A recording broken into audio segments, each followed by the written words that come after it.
Kembali lagi di Ruang Berdikarism. Pada hari Kamis tanggal 22 Februari 2024 yang lalu, seorang santri bernama Bintang Balkis Maulana yang saat itu sedang mondok di pesantren Al-Hanifiyah Kediri dinyatakan meninggal dunia.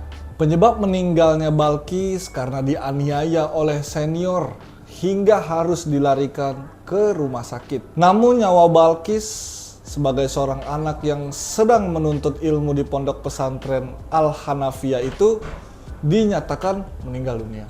Dan kali ini gue kebetulan adalah salah satu alumni pondok pesantren juga, tepatnya di Kota Bogor, Jawa Barat. Setelah gue lulus pesantren, gue melanjutkan studi S1 di salah satu Universitas Islam Negeri Bandung. Dan udah tau lah, itu pasti udah tahu semua kampusnya. Yang mana teman-teman gue juga notabene berlatar belakang pesantren juga. Kalau mendengarkan cerita teman-teman di kampus pun, ketika mereka di pesantren dulu, budaya senioritas ini ada gitu. Bukan cuman di Kediri, bukan cuman di Bogor, ada di Bandung, Ciamis, ada di Gontor, Ponorogo, dan lain-lain. Kali ini gue akan membahas hal-hal yang ada di pondok pesantren. Tentu hal-hal yang akan gue bahas ini tidak tertulis di brosur, tidak dicantumkan di papan iklan atau di beranda website. Ini ada di balik layar pondok pesantren itu sendiri. Gue bilang, ya, kasus pemukulan Balkis ini hanya satu di antara begitu banyak tragedi di berbagai pondok pesantren yang tidak terliput media. Dan kenapa hal ini terjadi? Karena jelas berbeda ya antara sekolah biasa, ya sekolah pada umumnya lah kayak SMA, SMK, dan pondok pesantren. Kalau sekolah biasa lebih terbuka, ya kan? Dan nggak 24 jam kan? Kalau di pesantren ini sangat tertutup. Orang tua yang ingin menjenguk anaknya yang di pesantren itu harus dijadwal. Kebetulan di tempat gue dulu Jumat doang. Ada juga yang Sabtu, ada juga yang Minggu. Beda-beda lah.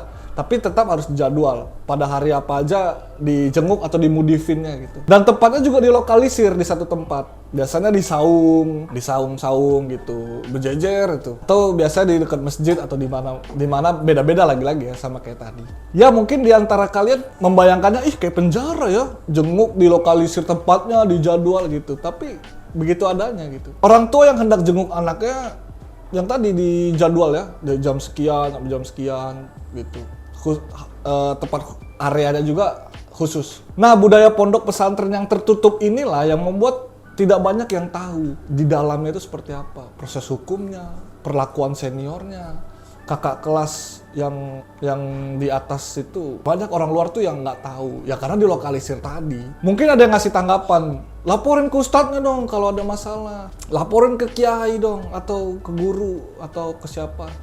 Nah, nggak semudah itu ya, karena di pesantren ini hidup berdampingan 24 jam bersama santri yang bukan hanya setingkat kita, macem-macem. Ada yang senior, ada yang junior. Dan satu kamar, satu asrama itu biasanya campur. Kalau kita ngadu nih ke ustadz gitu, malah kita yang dicep, ini orang cengeng gitu, dan makin dibully, ya kan?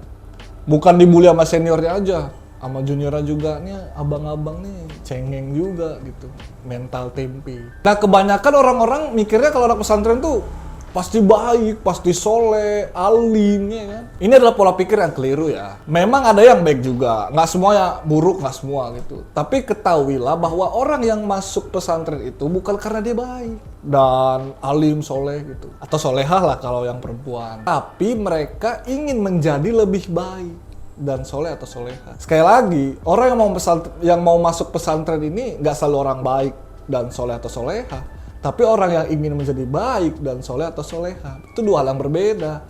Ketika lulus pun begitu, mentang-mentang alumni pondok pesantren langsung dicap ustadz, dianggap pasti baik, soleh atau soleha gitu. Kalau ketemu di jalan papasan kan, weh pak ustadz atau ustazah gitu. Belum tentu ya, balik lagi ke perilaku dan pribadi individu itu masing-masing. Memang benar ketika kita di pesantren nih, kegiatan kita tuh kayak ngaji, ya kan? Belajar tajwid, belajar bahasa Arab atau bahasa Inggris, ngapalin Al-Quran, dan lain-lain. Namun hal ini mencakup hanya keilmuan, tidak menjamin juga karakter seorang itu bakal baik atau tidaknya, nggak menjamin. Baik atau buruknya perilaku seorang harus berangkat dari kesadaran individu masing-masing. Jadi nggak ada jaminan ya. Nah, gue mau balik lagi nih ke masalah senioritas. Tadi kan budaya pesantren ya, dan stigma orang terhadap orang-orang yang pernah jadi santri atau lulusan pesantren gitu. Nah, kali ini gue mau balik lagi ke masalah senioritas. Jujur gue pernah dari posisi keduanya, baik menjadi senior maupun menjadi junior. Ketika jadi junior pasti sangat takut, was-was. Apalagi kalau malam-malam dipanggil senior kan, dipanggil pengurus. Wah, langsung tuh mikir, gue ada salah apa tadi ya? Takutnya kena pukul, takut disiram, dan sebagainya. Ketika menjadi senior sebaliknya, kayak ada sebuah perasaan ingin ditakuti, ingin dihormati, mendapatkan wibawa. Karena yang kita lihat dulu ya, senior yang melakukan seperti itu kepada juniornya. Cakupan lingkungannya pun kecil, cuman jadi situ-situ aja. Jadinya ya nyontohin senior-senior yang begitulah. Senior-senior yang dulu, yang main kasar dan sebagainya. Terus berputar di situ aja. Hingga akhirnya membudaya dan terjadilah tindak kekerasan ke junior-junior ini. Sekarang paham kan? Dari tadi sifat pesantren yang tertutup, ya. Nggak buat umum lah. Nggak semua orang, karena dilokalisir di jadwal. Dan yang tadi, budaya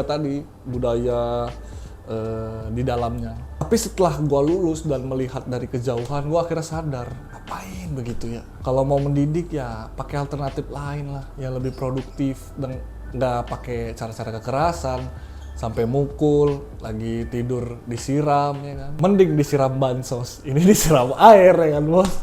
Dingin gitu. Setelah lulus ya kita kayak teman juga gitu. Bahkan di beberapa kesempatan gue pernah minta maaf lah bahwa setelah lulus gue menyesalkan pernah melakukan hal tersebut. Waktu gue semester 3 di kampus, gue kepikiran lah. Terus pas setelah itu ada acara kumpul alumni, gue mau mengakui kesalahan dan minta maaf lah ke orang-orang atau junior-junior yang pernah mendapatkan tindak kekerasan yang gak layak lah dari gue. Gue harus mengakui itu dan gue minta maaf pada junior-junior gue yang dulu gitu. Sorry lah, dulu gak belum belajar dari kejauhan lah gitu. Gue masih menyesalkan itu, harusnya nggak kayak gitu, dan gue kepikiran. Dan alhamdulillahnya mereka juga memaafkan gitu. Begitu pula sama senior gue yang pernah melakukan kekerasan ke gue. Sekarang ya kayak teman aja, kayak teman main, sering nongkrong bareng, ngopi dan sebagainya. Gue bisa cerita ini ketika udah lulus dan melihat lingkungan pesantren dan hal-hal di masa lalu ini dari jauh. Karena budaya pesantren yang tertutup, senior yang ingin menampakkan kewibawaannya dengan cara yang keliru ya, dan diikutin pula sama juniornya, diikutin bahwa oh dulu senior gua kayak gini gitu. Dan itu tuh menjadi budaya, menjadi wabah hingga akhirnya menimbulkan korban. Dan kebetulan salah satu korbannya adalah Ananda Balkis ini. Padahal ya orang tuanya menyekolahkan ia di pesantren agar menjadi anak yang soleh ya, anak yang bermanfaat. Namun tindakan keji dari pelaku yang merupakan senior ini mengubur mimpinya. Dan tidak hanya mimpinya saja yang terkubur, jasadnya pun juga terkubur karena tindakan kekerasan yang keji ini. Gua selaku alumni pondok pesantren dan orang yang pernah belajar kebetulan di pondok pesantren ingin mengajaklah seluruh sivitas pesantren, baik itu santri ataupun para pendidik di pondok pesantren dimanapun itu, dari media ini gua ingin mengajak, ayo mari kita putuskanlah budaya senioritas ini. Mari kita putuskan budaya kekerasan di pondok pesantren ini. Kita putuskan dosa jariah ini gitu. Karena bisa jadi loh, jangan salah, ente mukul satu orang ke junior. Tiba saat juniornya nanti jadi senior, oh gini cara dapetin kewibawaan, tonjok aja lah jedar. Dosanya ke ente. Cukup Ananda Balkis menjadi puncak gunung es yang runtuh. Ananda Balkis menjadi pengingat kita, menjadi tamparan pada kita, bagi siapapun yang pernah atau sedang ada di civitas pondok pesantren untuk mulai menghentikan tindakan kekerasan dalam bentuk apapun.